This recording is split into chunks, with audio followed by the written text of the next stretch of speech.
जदि आपण मानकर राशन कार्ड अच्छी तेज जाणी रखु राशन कार्ड को नहीं जोगाण मंत्री कृष्णचंद्र पात्र गाइडलाइन जारी कर नचेत आपणकर राशन कार्ड कटि जापे ना तेज एने सरकार तरफ जारी है एक बड़ अपडेट। जदि आपण भी जड़े राशन कार्ड हिताधिकारी एक कथा जाणी रखा निहाती जरूरी। जाना पूर्व वीडियो को लाइक करूँ, सब्सक्राइब करते सब्सक्राइब कर पाखर घंटी चिन्ह को दबाई दिंतु। देखु राशन कार्ड को नहीं आसला बड़ खबर। ई केवासी न कले कटिजिव राशन कार्ड।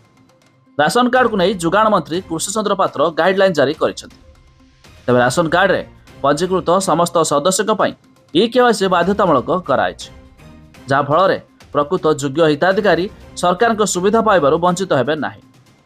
तेबे राशन कार्ड हिताधिकारी जनवरी 31 तारिख सुधा ई केवासी करबा बाध्यतामूलक। एपरि न कले सेमानक राशन कार्ड कटिजिव। तेबे वर्तमान सुधा 49 लाख हिताधिकारी ई केवासी करनथिबा जणा पड़िछि, जहाँ द्वारा एमानक पई समय धार्य कराइछि जनवरी 31। एही मध्यरे न कले एमानक कार्ड मध्य होइजिव बातिल। तेबे भारत सरकार मागणा राशन योजना अनुଯାयी देशर 90 कोटी लोकों को मागणा राशन दिया जाउछि। तेबे जनता स्वास्थ्य रे उन्नति आनिबा एवं सेमानक खाद्य रे पौष्टिकर स्तर वृद्धि करने को सरकार यह निष्पत्ति नैछन्ति।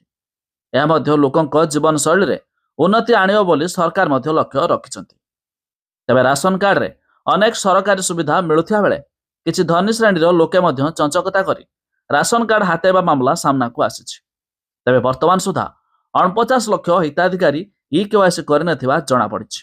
तेबे खूब शीघ्र एमानकु राशन कार्ड रे ई केवासी करिया पई सरकार मध्य अपील करिसन्ति।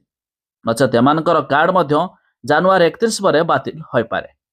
तेबे आपण वाले जानिले शेयर कर निज सांगसाथी मानकु जणा दियंतु, नचेत सेमानकर कार्ड मध्य बातिल होइजिवो। तेबे आपण माने केउ जिल्लारू वीडियो देखुचंती ता निहाती कमेंट करी जणाइबे।